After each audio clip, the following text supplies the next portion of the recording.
and I'll let you know when we're there.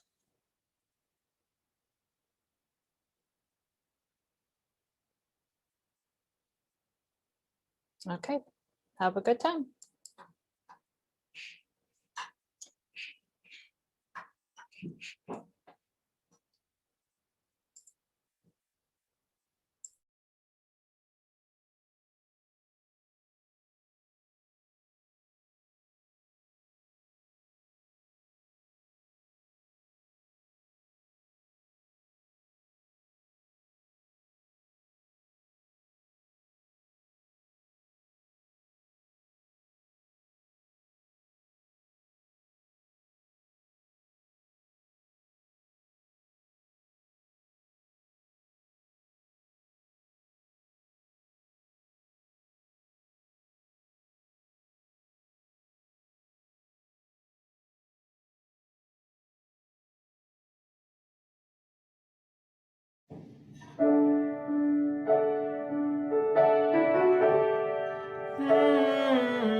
Hi, my name is Maya Roth, and we are so happy that you are joining us this evening. I am the artistic director of the Davis Performing Arts Center, and this is our virtual season, hybrid, truly. And you have joined us with the Letters and Poems Project. It's a year-long series designed to help feed creativity and community, and our spirits in this most challenging, unusual year. It's also the first kind of big project of our 15th anniversary season, which I'm calling Seeds of Change, Reimagining the World. And we have taken our charge, reimagining artistic and social models alike. May we come out on the other side, not only having learned things, but with some better models in place. And I trust that you saw in our virtual lobby some about some of our other projects that are happening this spring. You will hear snippets about them, some of them in tonight's show, and check them all out. It's actually a really exhilarating time. Letters and Poems for this community that you will be seeing tonight has been our companion across the year. And it's a way to connect us near and far.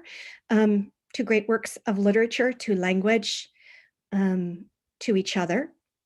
And it's a blessing to have engaged with many of you who are watching. It's an open source project, a bit flexible, or flexible in lots of ways. And you're going to hear some of what that's like. We have a core cast.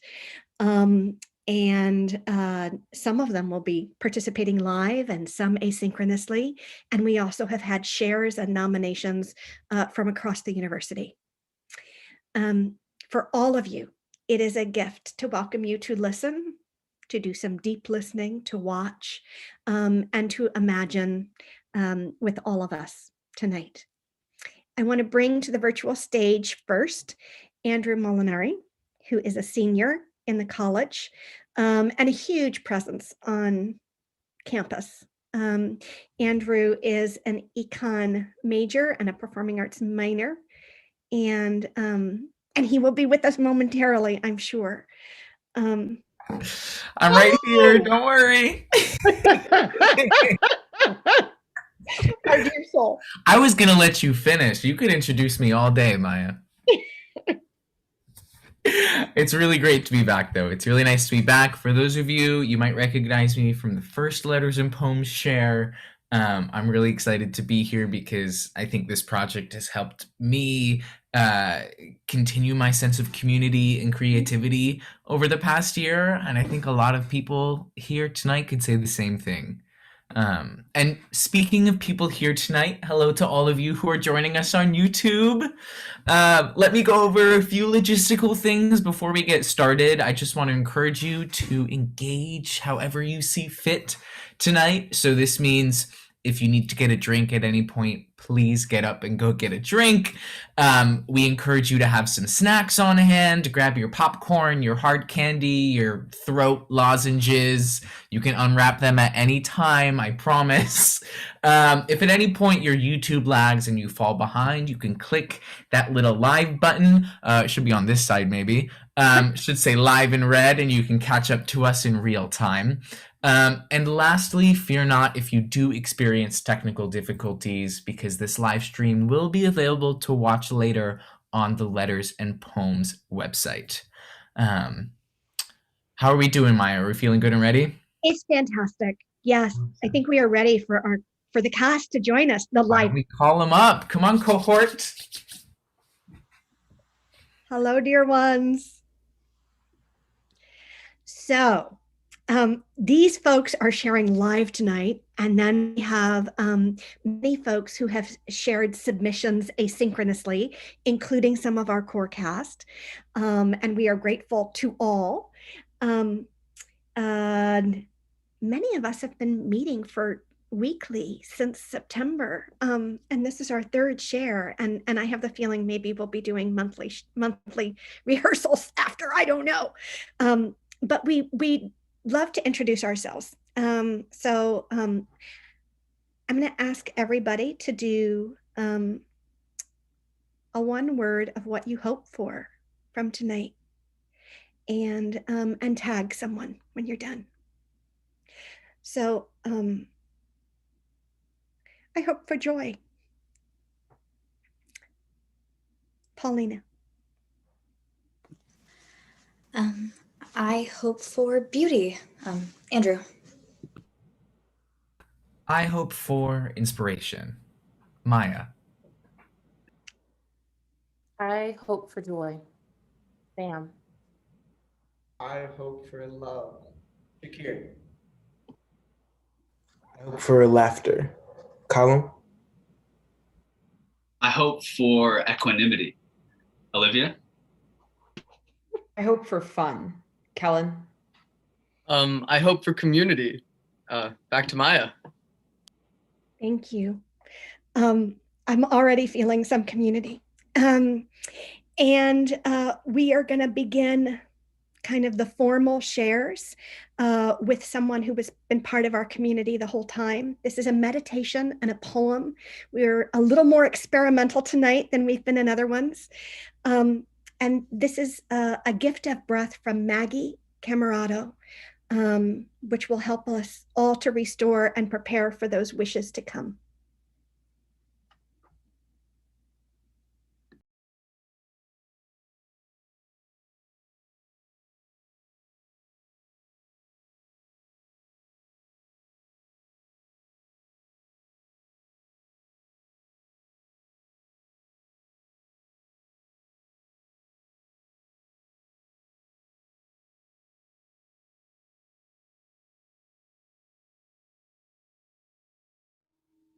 To begin,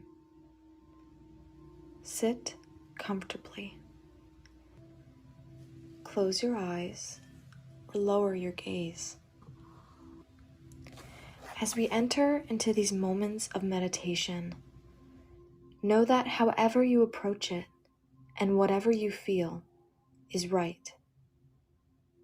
After all, this is your practice. This is your breath. Begin to settle into the here and now, and you can relax fully into your seat. Unhinge the jaw, drop the shoulders, let the belly be soft. Inhale deeply and slowly. Now exhale, letting the air come evenly and smoothly out of the mouth. Follow the air out, out, out, until the inhale naturally fills the body again. Become fully open and aware of your present experience. The sounds of the room, the rising and falling of the breath, your deep and full relaxation.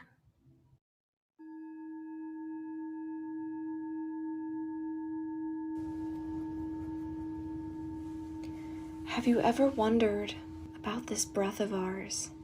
A gift given at birth, the air of consciousness, the pulse of energetic exchange, the cycle that is finite yet always, on purpose yet involuntary. This is the vibratory essence of all life, within us, around us. Throughout time and space, we inhale as one.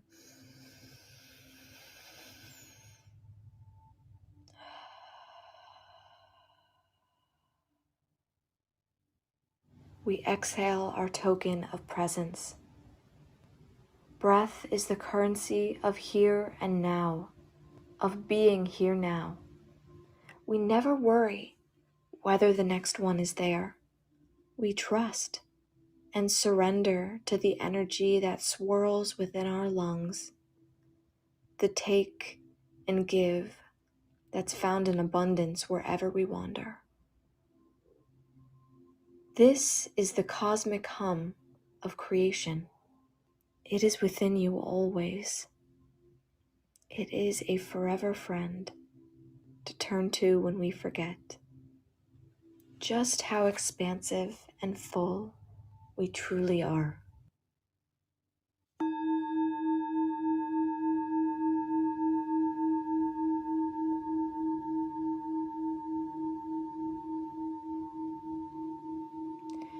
Breathe in deeply, all the way down to the base of the spine, into those roots. Hold the breath, savor it, and now let it out on a sigh. Appreciate the time you took to be with yourself and each other today. When you're ready, you can open your eyes. Thank you, and namaste.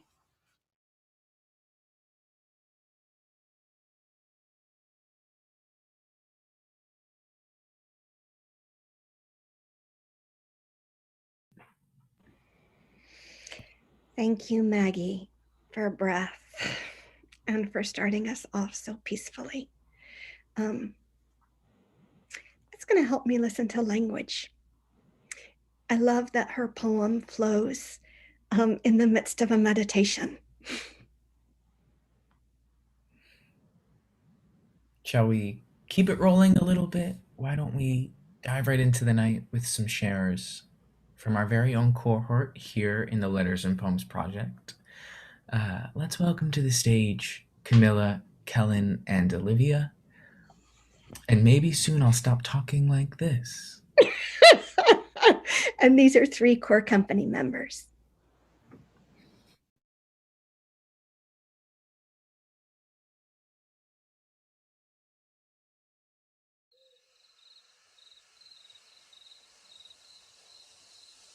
A un gato, Jorge Luis Borges.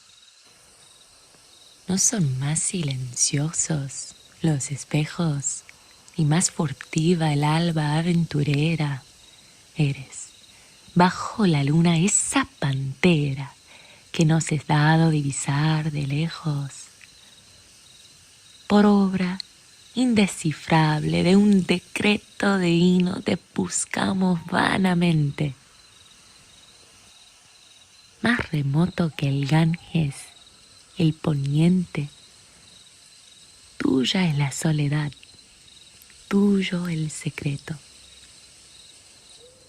Tu lomo condesciende a la amorosa caricia de mi mano. Has admitido desde esa eternidad que ya es olvido, el amor de la mano recelosa. En otro tiempo estás. Eres el dueño de un ámbito cerrado como un sueño.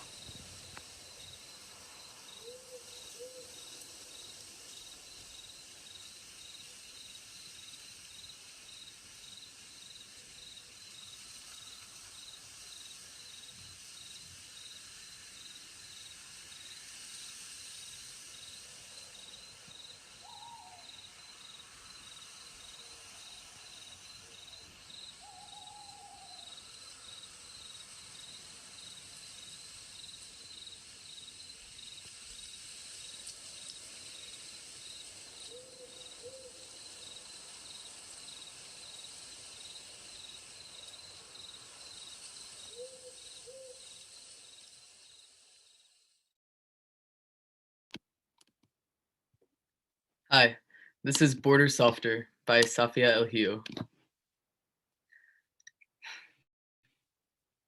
In the new year, or when I grow up, or if I live through the night, I want to be ungovernable. No longer a citizen to any of the names assigned my body. And then how boundless could I make my life, which for all its smallness still exhausts me? Balancing act of all my margins, all my conjugations of cannot. If I live through the night, I will bleed into all my edges until I am no longer a stroke of some careless man's pen. After a particularly liquid lunch, Churchill was said to have created, with a stroke of his... And isn't a map only a joke we all agreed into a fact? And where can I touch the equator? And how will I know I am touching it? And where's the end of my country? The beginning of the next? How will I know if I've crossed over?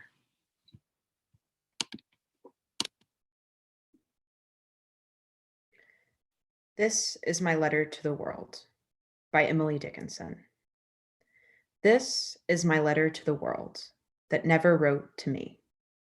The simple news that nature told with tender majesty. Her message is committed to hands I cannot see. For love of her, sweet countrymen, judge tenderly of me.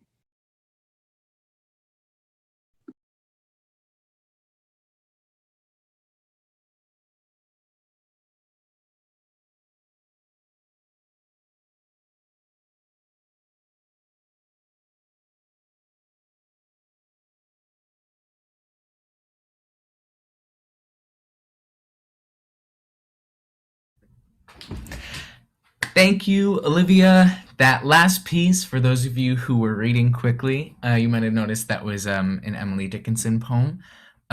Interestingly enough, Emily Dickinson was our most nominated poet in the first rendition of Letters and Poems, which I was here for. And in my opinion, apart from her massive legacy, I think the imaginative but the constrained environment that she wrote in really speaks to what I think all of us are going through during the pandemic. Did I say that last time, Maya? Yes. You know, a lot of us are journaling, and she left, dozens and dozens of books and scraps of writing. And I imagine we're going to discover, and have been discovering, all kinds of creative genius on scraps of paper coming out of this time. I hope so. Since September, our open source project has provided a flexible structure for nominating and interacting with work that inspires us or challenges us and helps us lift up a little out of the muck. I think the arc of the year can be mapped across the projects. You can see how people, were radically displaced and unmoored, and we're discovering ways to create relationship through relationship with poetry. Yeah. So Border Softer was nominated by an alum who served as a guest artist last year. That's the one that Kellen did. She's talking about Caitlin Nasima Cassidy, one of my favorite people in the entire world. The Emily Dickinson poem, This Is My Letter, was nominated by a faculty member too. The fabulous Jennifer Fink. Crossing patterns. And sharing glimpses of insight or beauty or inspiration with each other is part of, what's getting us through. And it's true that most of us have shared letters and poems with each other. The next poet that you're going to hear from was our most nominated of the second share, which was an alumni share in November. And that's Langston Hughes. And, clearly, his work intertwines social and psychic stakes, Black lives and existential themes, and that has reverberated so profoundly in this year of racial reckoning. Should we invite yes, our next? The other Maya. We definitely should. Okay, let me invite Maya Smith, who is someone near and dear to my heart, to read a Langston Hughes poem, which I've heard is very near and dear to your heart, Maya. Thank you, Andrew. Good evening, everyone. So happy to have you all tuning in live. I first encountered Langston Hughes in my 9th grade English class. We performed I Too during a school assembly, making rhythm and blues beats, bringing a percussive sound to this amazing piece of work. I'm honored to perform for you tonight, I Too by Langston Hughes. I too sing America. I am the darker brother. They send me to eat in the kitchen when company comes, but I laugh and eat well and grow strong. Tomorrow, I'll be at the table when company comes. Nobody dare say to me, eat in the kitchen then. Besides, they'll see how beautiful I am and be ashamed. I too am America.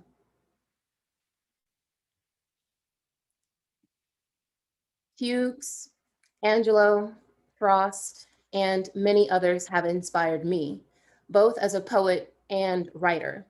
The next piece I'm going to perform is an original that I wrote this past summer. Hear my call. You are a galaxy with bright stars for eyes, looking to burn the whole world down. You sought truth in every lie, agape love for every life, not looking to rewrite any tale, happy enough to tell your own, but still haven't found home. So you retreated back into the universe within you to spend another eon, soul searching, finding the same questions of where are you?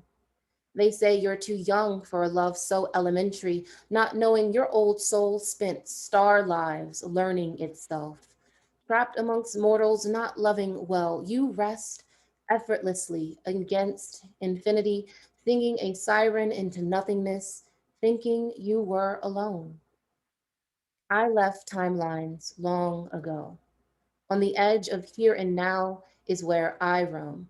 Destiny wrote itself just for us. This is my response. Hear my call.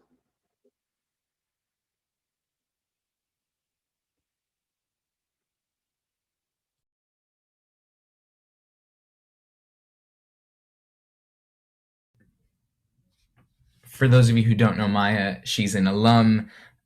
Maya, hearing you tonight just brought me all the way back to the Divine Theater at a BTE coffee house. For those of you underclassmen who are watching, if you ever get the chance to be back in the Divine Theater and going to a Black Theater Ensemble coffee house, you better take that opportunity. Wow, just some wonderful memories from the hilltop. Why don't we move forward a little bit? Let's listen to some more works that were nominated tonight. I think the next few works that we have lined up really do a good job of responding to Maya Roth's call, which was to diversify memory and to engage the archives, right, Maya? That is exactly the language that we used, yes. Olivia and I came up with those phrases. And then for the first set, it was to respond to these times and or help us rise up. The next two were nominations from our open source project. And one was from folks in special archives, and specifically a student who had worked there, Denise, who was in my Ignatian seminar. It was written by a Georgetown alum from during World War II. And it resonated profoundly, not only with Denise, but with Colum, who's going to share it, partly because of yearning, perhaps, for the hilltop. And following that is an open letter by the gifted writer herself, Ashani Chanda, speaking from now. Bring it on. Take it away. Yeah.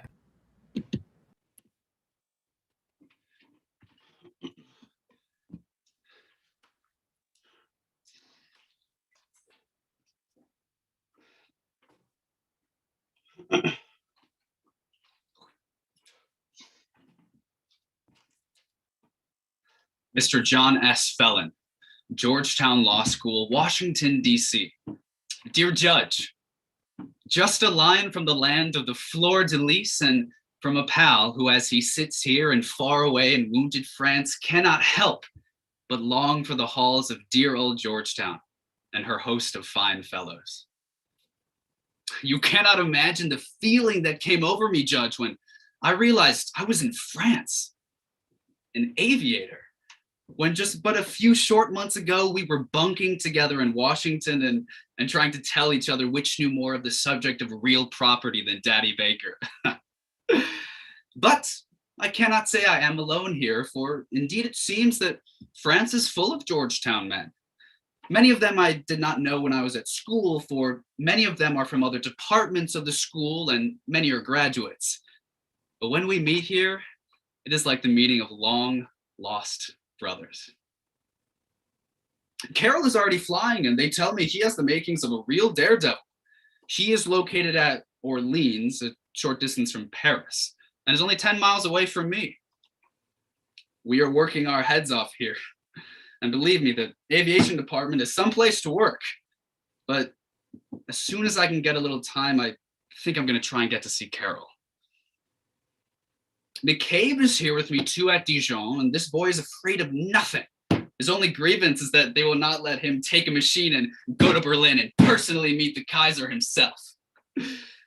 We have many little conflabs about old times at school, also about the F Street beauties. But say, when it comes to beauties, why, F Street is only one avenue removed from France to Washington.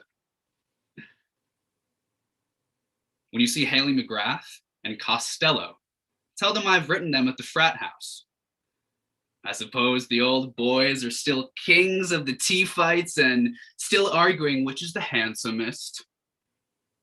Give them my best regards and tell all the boys at school I was inquiring for them, not forgetting our old friend Hugh Fagan. Well, be sure to drop me a line, Judge. We are pretty near fit over here, and when we are, you can tell all the world we're gonna do something. Best regards to May and Eddie, and good luck to you all. Your old pal, Jack McCarthy.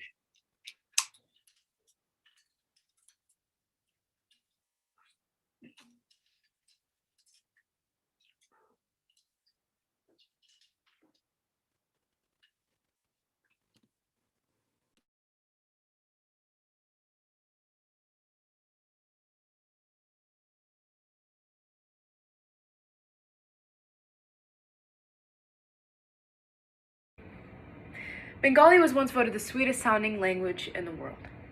Ami tomake bhalobashi. I love you.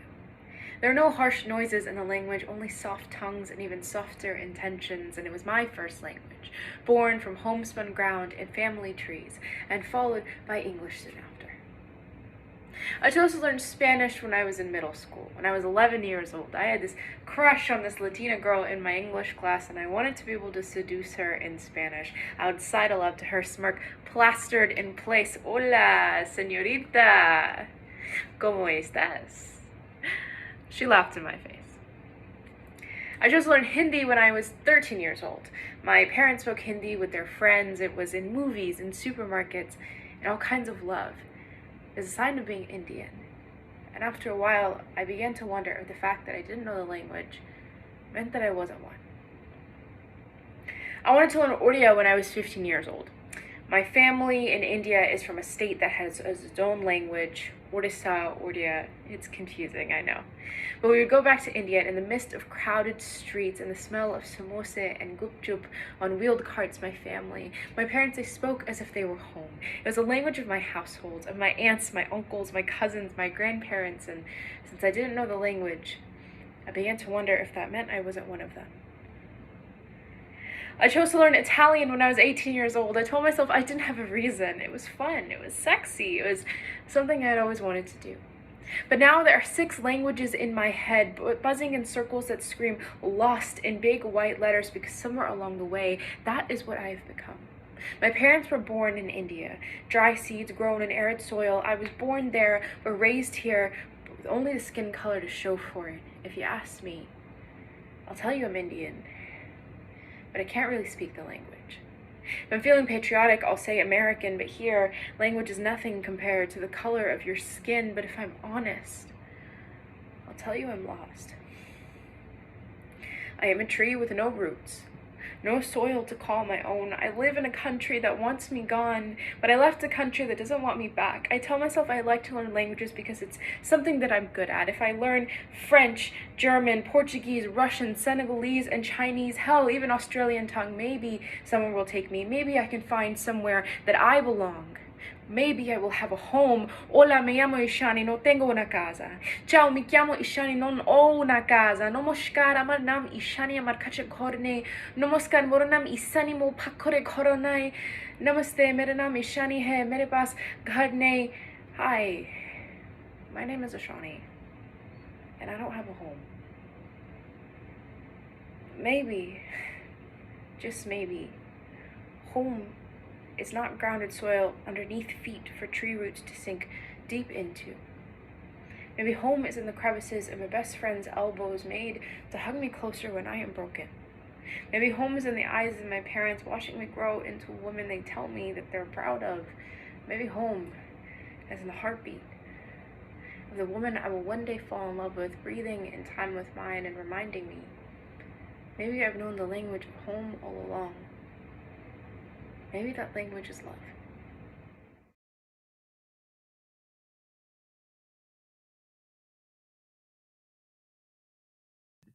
Wow. Wow. Ishani, thank you so much for capturing what it means to yearn. Yearning, whether it's for a place to call home, to know the power of language, or yearning for connection as a college student. I think we've all experienced some aspect of yearning in our lives. And I think our next 2 pieces are going to talk about a different kind of yearning. Let's move on to our next few pieces, which are A, a love letter from the archives, and B, a Shakespeare monologue, both obviously living incredibly differently in our current virtual world. But in my opinion, they could be somewhat of a metaphor for what can go deeply right or horribly wrong in a relationship. Paulina, why don't you get up here and show them all what I'm talking about? Thank you, Andrew.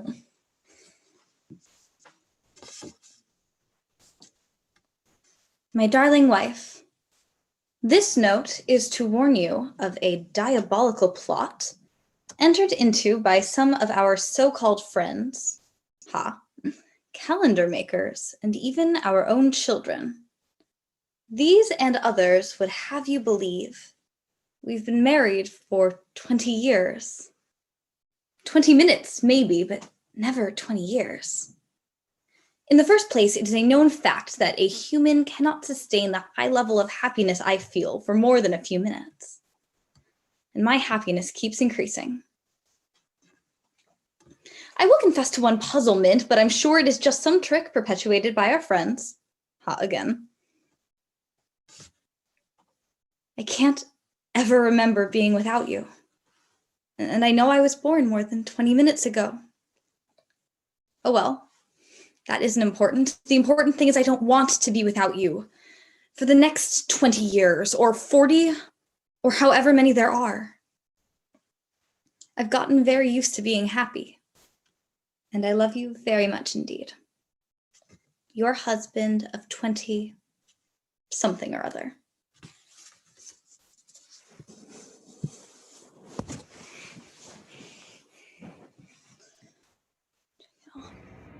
Bengali was once voted the sweetest sounding language in the world. Ami tomake bhal.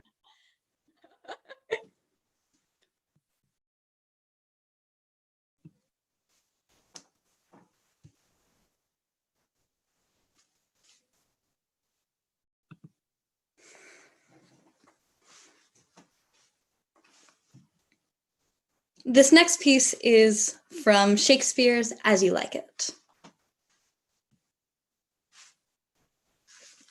I would not be thy executioner. I fly thee, for I would not injure thee. Thou tell'st me there is murder in mine eye.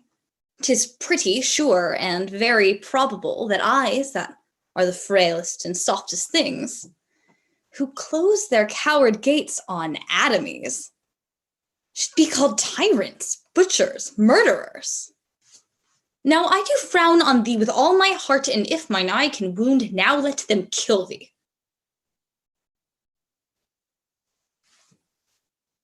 Now counterfeit to swoon.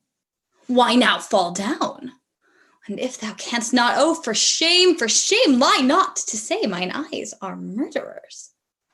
Cut thee but with a pin, and there remains some mark of it. Lean but upon the rush, the cicatrice incapable in pressure thy palm some moment keeps. But now mine eye, which I have darted at thee, hurt thee not.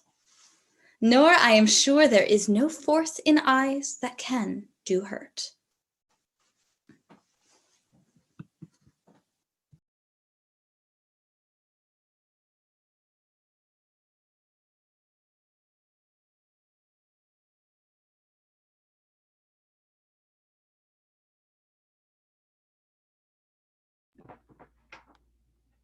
Thank you, Paulina.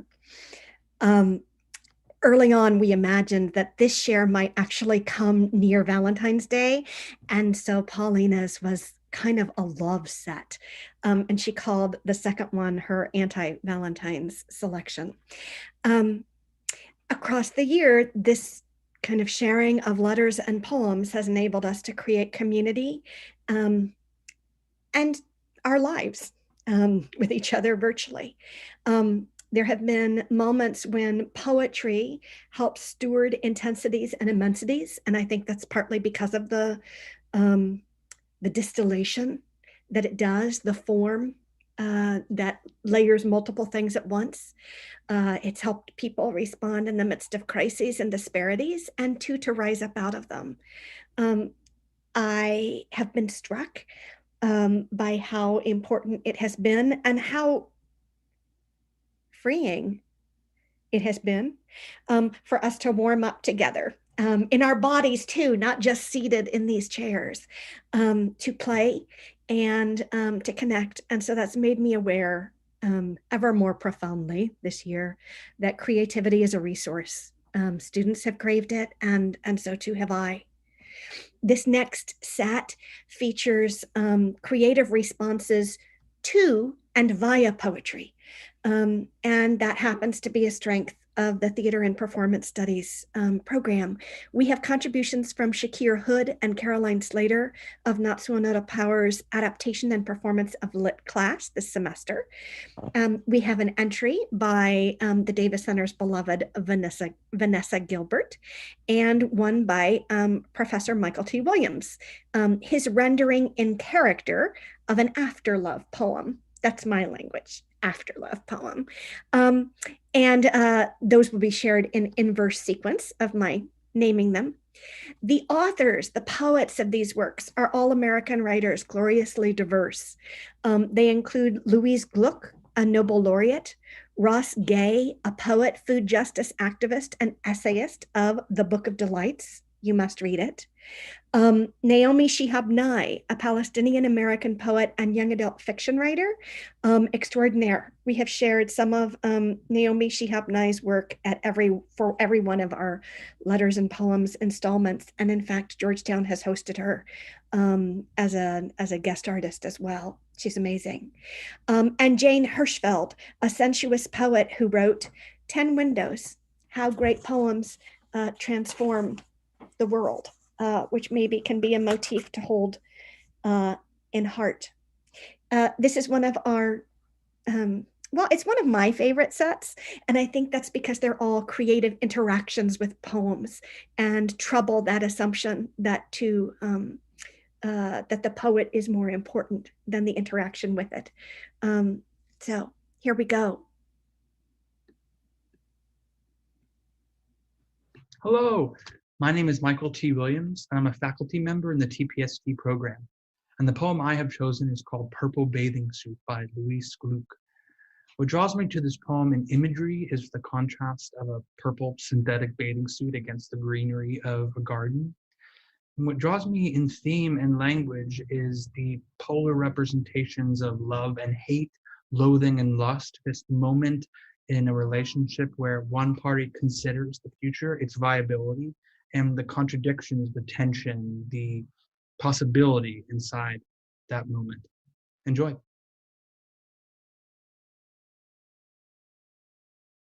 I like watching you garden with your back to me in your purple bathing suit. Your back is my favorite part of you, the part furthest away from your mouth. You might give some thought to that mouth, also to the way you weed, breaking the grass off at ground level when you should pull it out by the roots. How many times do I have to tell you how the grass spreads? Your little pile notwithstanding, in a dark mass which by smoothing over the surface, you have finally fully obscured. Watching you stare into space in the tiny rows of the vegetable garden, ostensibly working hard while actually doing the worst job possible, I think, you are a small, irritating, purple thing. And I would like to see you walk off the face of the earth, because you are all that's wrong with my life. And I need you. And I claim you.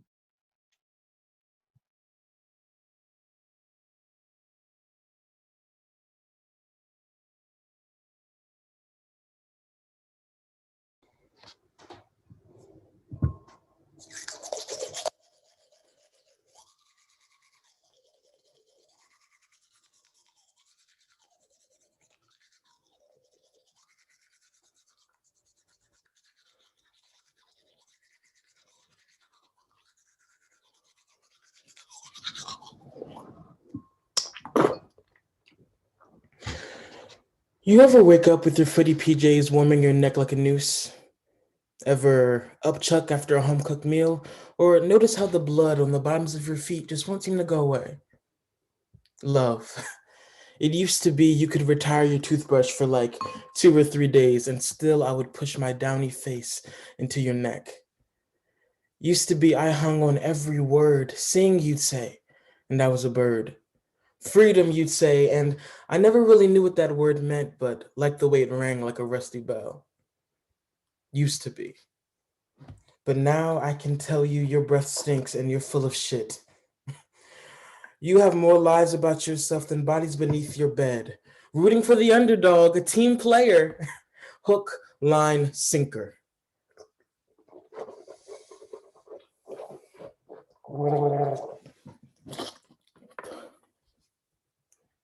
Love. You designed the brick that built the walls around the castle, in the basement of which is a vault, inside which is another vault, inside which... You get the point.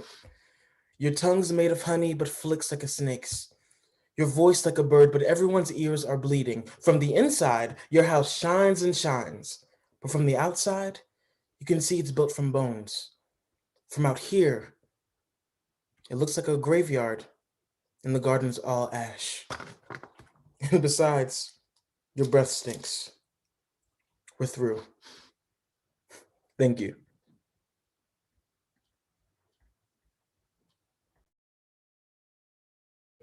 Famous by Naomi Shihab Nye.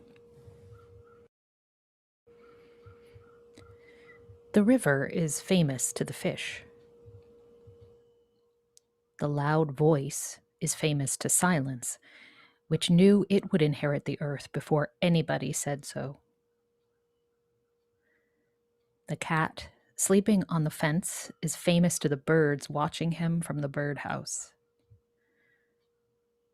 The tear is famous, briefly, to the cheek. The idea you carry close to your bosom is famous to your bosom.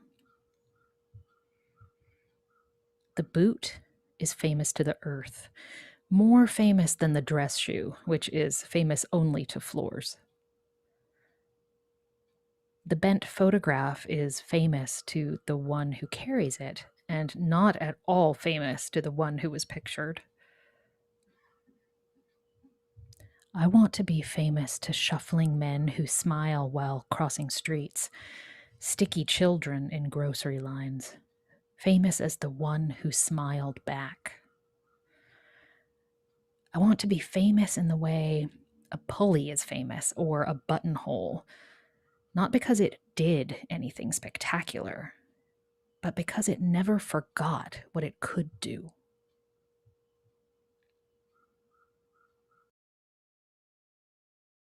The Promise by Jane Hirschfeld. Stay, I said to the cut flowers. They bowed their heads lower. Stay, I said to the spider, who fled. Stay, leaf. It reddened, embarrassed for me and itself. Stay, I said to my body.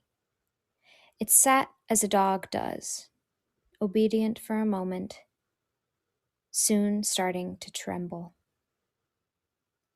Stay to the earth of riverine valley meadows, of fossiled escarpments, of limestone and sandstone.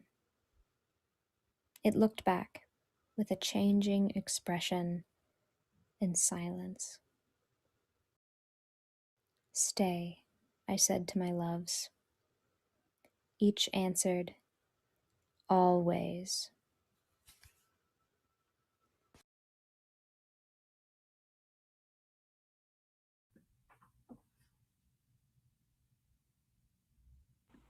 Those are some of my favorites. Some of my favorites, and a nice multimedia presentation too. It's something we've done a little bit more of tonight. Yeah, we've been Something a little different, experimenting right? with form, theater, Yeah. and multimedia, how film interacts.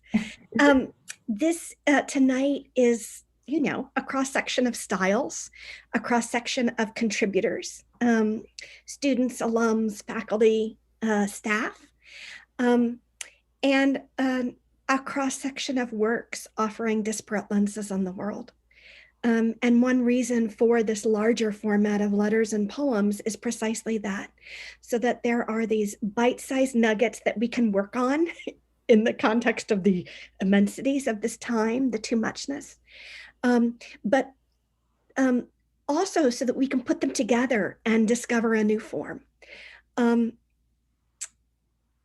One thing that I love about that set, and increasingly across the year in all of these pieces, is that we're encountering not only the poets' voices, but each other's voice, and we're missing that I think, idiosyncrasy or distinctive personality of folks when we can't be together in the flesh.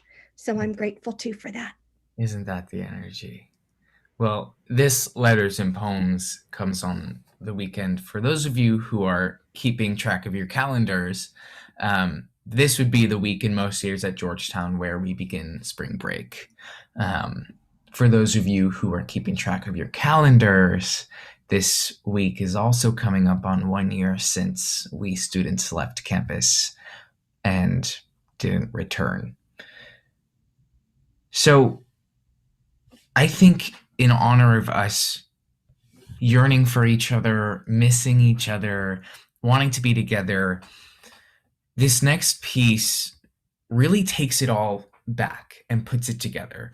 I want to take us all the way back to New Student Convocation this year, this past fall, where one of my dear friends, Ashani, read her glorious poem, Erasure, to all of the new undergraduate freshmen who were joining us from their own homes. When Ashani wrote this piece, that kind of too muchness that Maya was talking about, lent itself to the piece becoming as much of a spoken word piece as it was a speech. So I'll let Ashani take it away. And after that, we'll have two other pieces. Professor Christine Evans' glorious meditation called Repair Takes Time, and another original poem from the lovely Maya Smith. Let's hand it over to Ashani. May these images of Georgetown bring welcome to you and all the many places we are in the world. This is my almost erasure poem.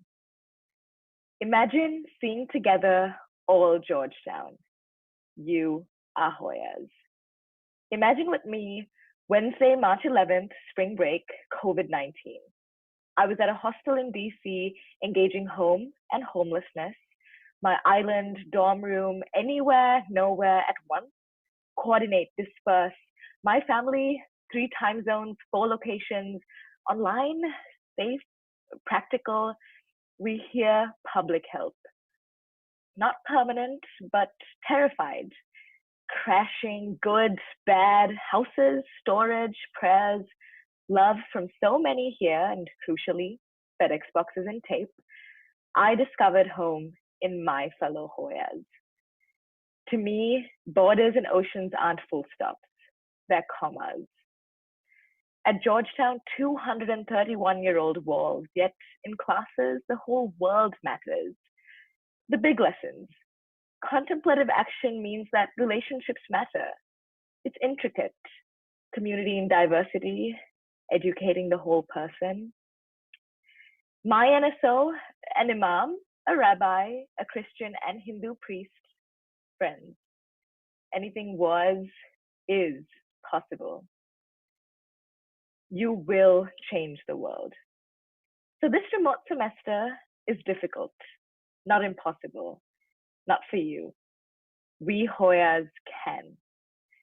In time, your Georgetown will be filled with cherry blossoms, Jack the Bulldog, hugs. Now afar, we are sometimes waiting. So if you feel disconnected this semester, think of me, 9,000 miles away in Sri Lanka, still a Hoya. Georgetown, still my home. Home comes not just from walls and buildings, but commas and rivers, changing, flowing. We, floating, make Georgetown.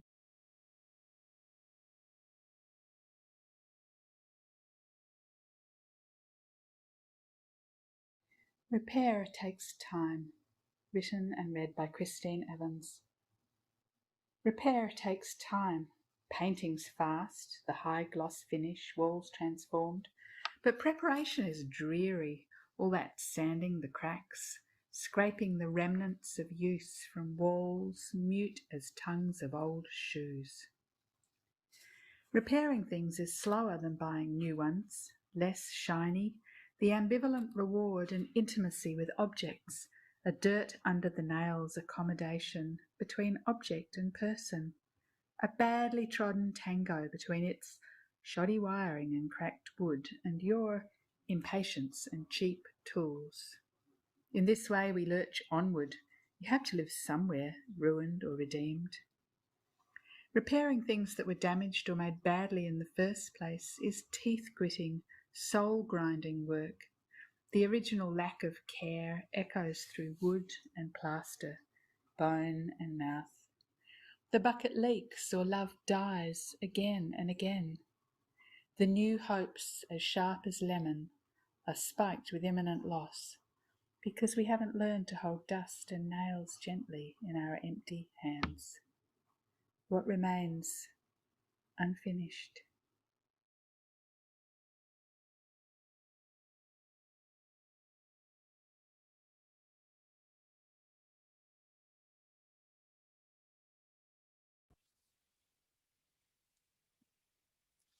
I originally performed this next piece on Georgetown's campus the fall of 2019 with the Sports at the Service of Humanity conference. It's titled Small Acts. Small acts, when multiplied by millions of people, can change the world. Your action determines that change. Be a positive or negative reaction, but nothing is worse than inaction. Inaction is the whisper that tells you don't do. It says that you are powerless. It says you do not matter. Therefore, you should not care. So you let yourself accept a lie, standing unmoving and immobilized. Inaction is action of fear in control. Let go of that fear. Get out of that hole. Our oceans are at stake. Our planet's lungs burn. There is smog in our eyes and plastic waters churn. Animals silently sulk towards extinction. Crisis abroad, all the war and the violence, social injustice as our nations grow silent. But do not be inactive. The size of the problems do not matter. We know collectively they are great. Great, big problems need small, effective answers. And that answer is you. And hope says to move. Hope says to listen and know when to speak. Hope says to love both the strong and the weak. Hope says to choose, leave an impact on the world, because the tiniest of murmurs make the largest of quakes. What would you choose if nothing were at stake? If you're going to choose, then join the millions to make. The world of tomorrow is only just a reflection of today.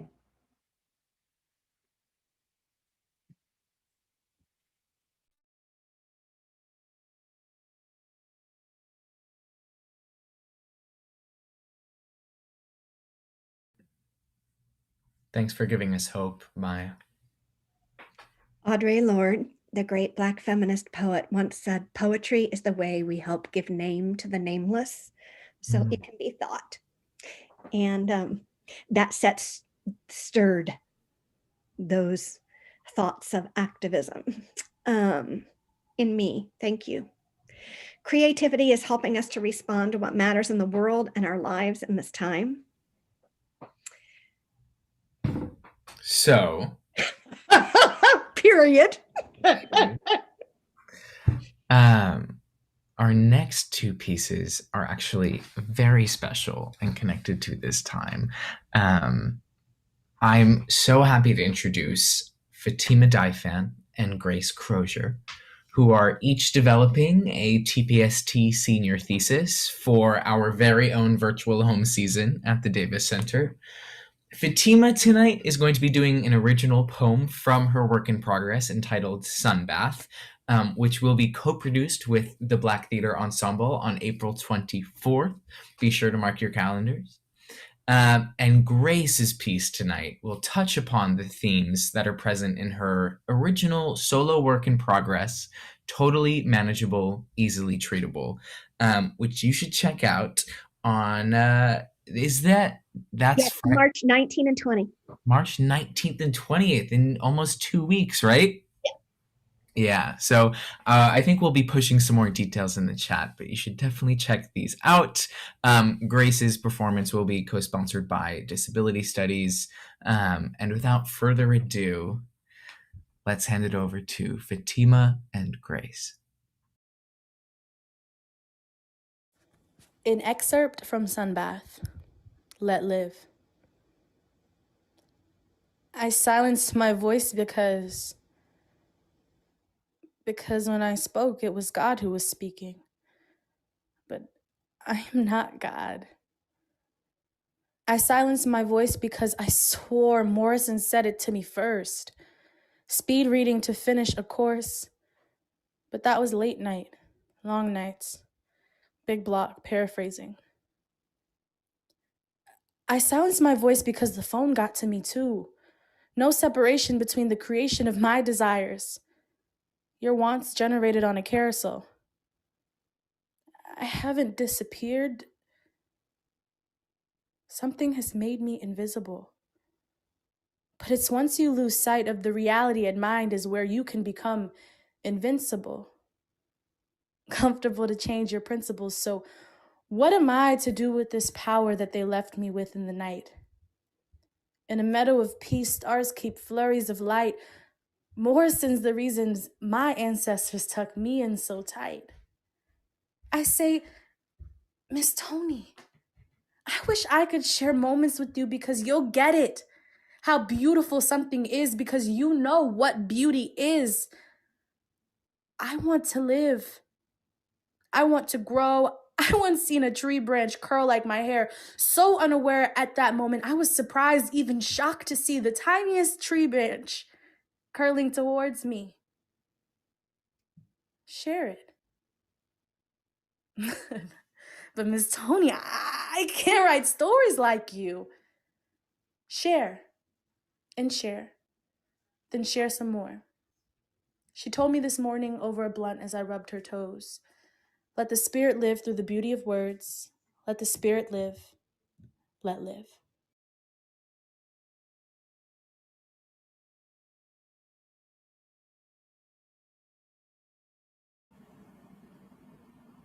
Hi, I'm Grace, and I am a senior TPST major. I'm going to be reading a selection from Sick Woman Theory by Joanna Hedva.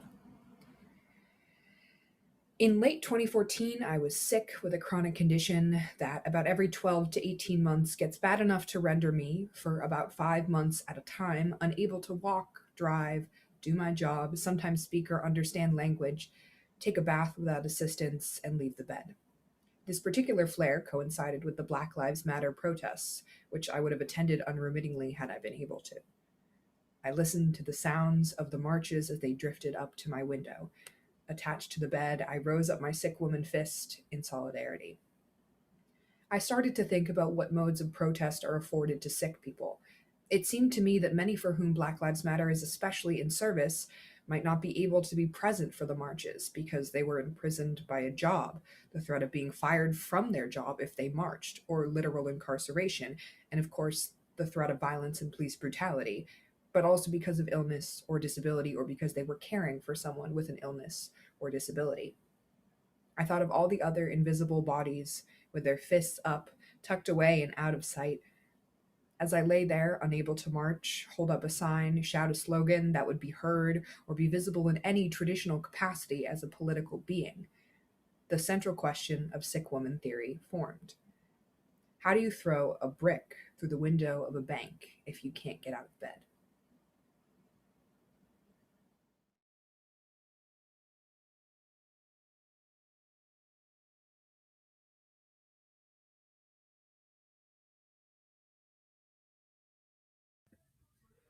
Two wonderful pieces by two of my favorite people on this campus. For those of you who are watching at home, we're coming into our last 10 minutes or so of the night. So I want to quickly plug our Letters and Poems website, where you can view later on tonight's presentation, but also the previous installments of this project. I think we can throw the link over in the chat box. And as those, several of the works exemplify across the night, from Sam's song to Christine's poem to Fatima's, part of what we're doing through this project, and indeed across the season, is seeding original work and the development of original research by students and faculty and guest artists is part of what we're always committed to. For this year, in these most unusual, restless times, we are yearning for community, for creativity, and for radical change to reimagine the world. So in that context, each of our letters and poems installments has centered a different cross-section of community. The first was most expansive and disparate because there were so many different energies at play, and boy, did we need to somehow connect these different pieces. That in a way, I suppose you could say thematically, we were engaging the humanities and rupture. So check out that one. What about the second one, Maya? What were the themes of that one?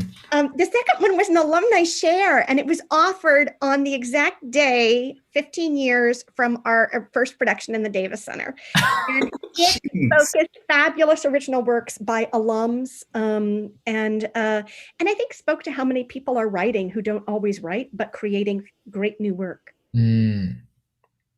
Isn't that such an awesome testament to, I think, what we've, created here? I think we've provided such community and a forum for play that I think we've all been craving, right? Letters and Poems has really served us well over the past year. And I want to give a huge shout out to Bobby Benjamin for helping us to archive these great performances, an array of work.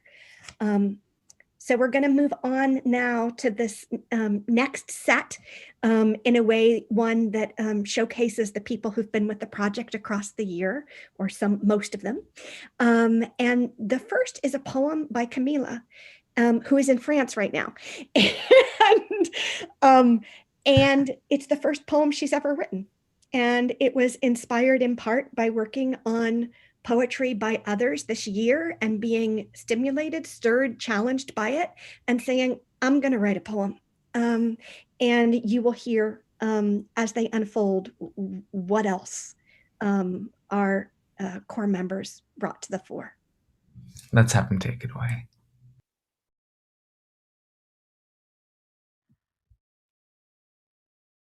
Here's the thing. Poetry is ultimately hard to reach. Like a book, high up on a shelf, or a fruit, tempting me from a branch above, ripe and ready for my enjoyment. Yellow. Definitely yellow. Smells like marzipan and moves like milk, round. But I can't quite grasp it. Define it, definitely. Picture it perfectly. But others can. They drink it, taste it, talk about it, feast on it all the time, and touch it with their fingers wrapped around its whole body like a stone clenched in a fist. Maybe they're just really tall, or standing on stools. Or I'm just short.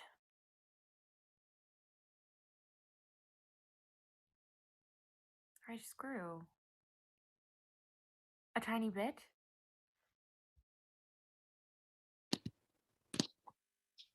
Thanks, Camila. Here's a letter that testifies to friendship between two great American poets, Robert Lowell and Elizabeth Bishop. And this piece is featured in Nomadic Theater's spring show, Dear Elizabeth, that I have the pleasure to act in, which will open on April 23rd.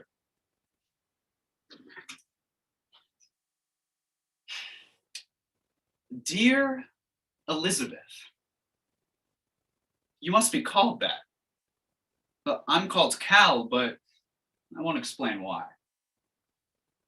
None of the prototypes are flattering. It's Calvin, Caligula, Caliban, Calvin Coolidge. I'm glad you wrote me, because it gives me an excuse to tell you how much I liked your New Yorker fish poem. Perhaps it's your best. Anyway, I felt very envious reading it. I question a little the word breast in the last 4 or 5 lines. A little much in its context, perhaps. But I'm probably wrong. P.S. I'd like to have you record your poems when you come here. I hope you'll really come here this fall and we can go to the galleries and see the otters. Yours, Cal.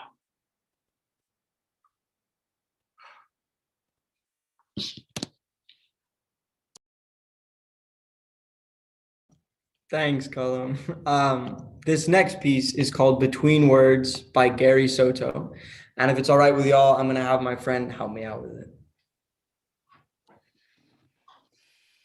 Just what is there to do? Eat is one, sleep is another. But before the night ends, walk under these camphors, hand in hand. If you like. Name dropping the great cities of the past. And if a dog should join us with his happy tail. The 3 of us could talk. Politics, perhaps. Medicine, if our feet should hurt for the sea. Love? The moon is between clouds. And we're between words. That could deepen, but never arrive. Like this walk. We could go under trees and moons. With the stars tearing like mouths in the night sky. And we'll never arrive. That's the point. To go hand in hand with the words. Sparrow could bicker over. A dog could make sense of, even behind a closed door. That's what it's all about. A friend says, be happy, desire. Remember the blossoms and rain? Because in the end, not even the ants will care who we were. When they climb our faces to undo the smiles.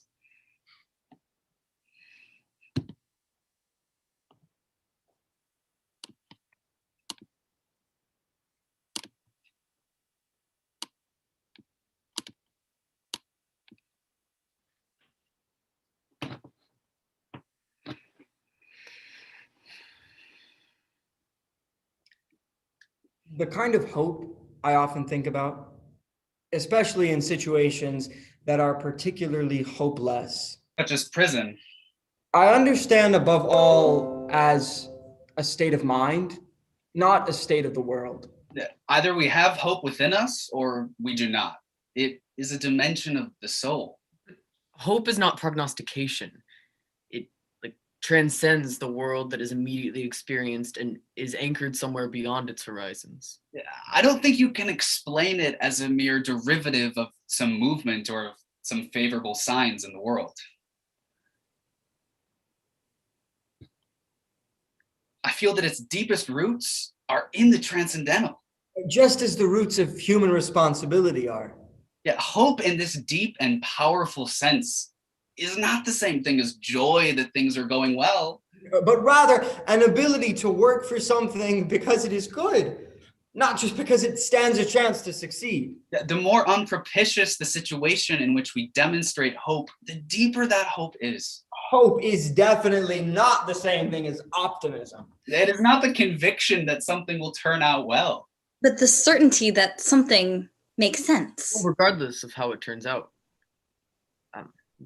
The deepest and most important form of hope, the one that can keep us above water. And urge us to good works. And the only true source of the breathtaking dimension of the human spirit and its efforts. It's something we get from somewhere else. It is also this hope, above all, that gives us the strength to live.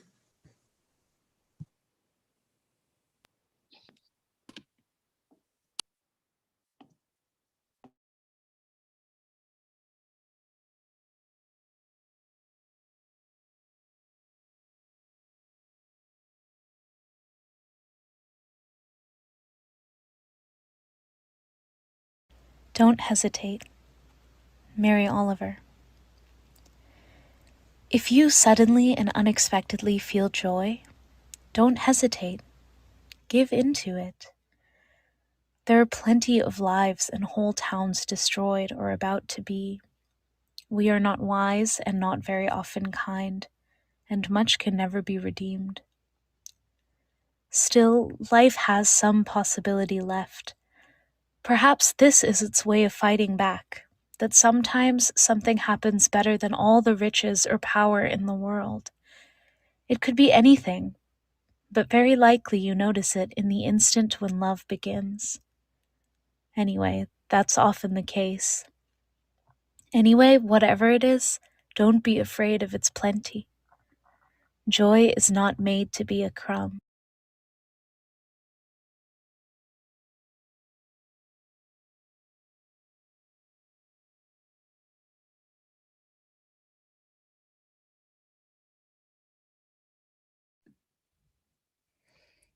I want to welcome all of the folks who have shared live tonight back to our Zoom stage.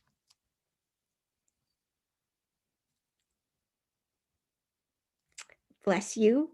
Huzzah. Thank you for engaging poetry and each other and meaning. Thank you, Devika, and everyone across the night. Can we give some fun? A whoop whoop or a something? Something. Oh, whoop, whoop. Thank you to everyone who tuned in at home on YouTube. And thank you to everyone who may or may not be watching this in the future times on the website. Be well. We wish you all the goodness and happiness, all the safety, and a wonderful rest of your evening. Let's seed good change. And Sam's original song is going to take us away through credits. So stay for all of it because you'll love it. Night.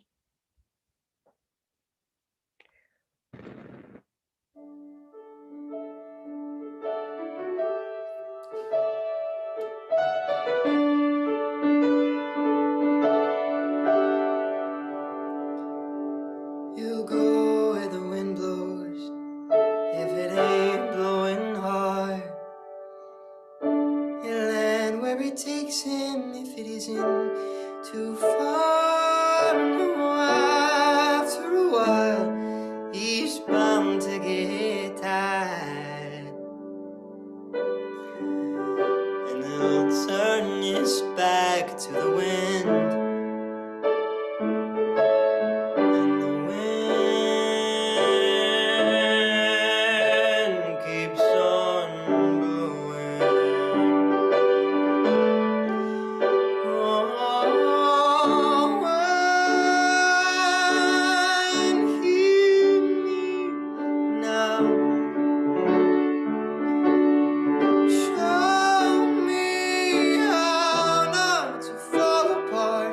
Every time you blow by me,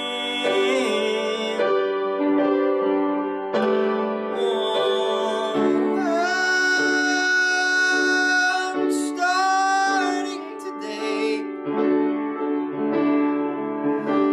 When I'm up late, I will listen to your song out my window, and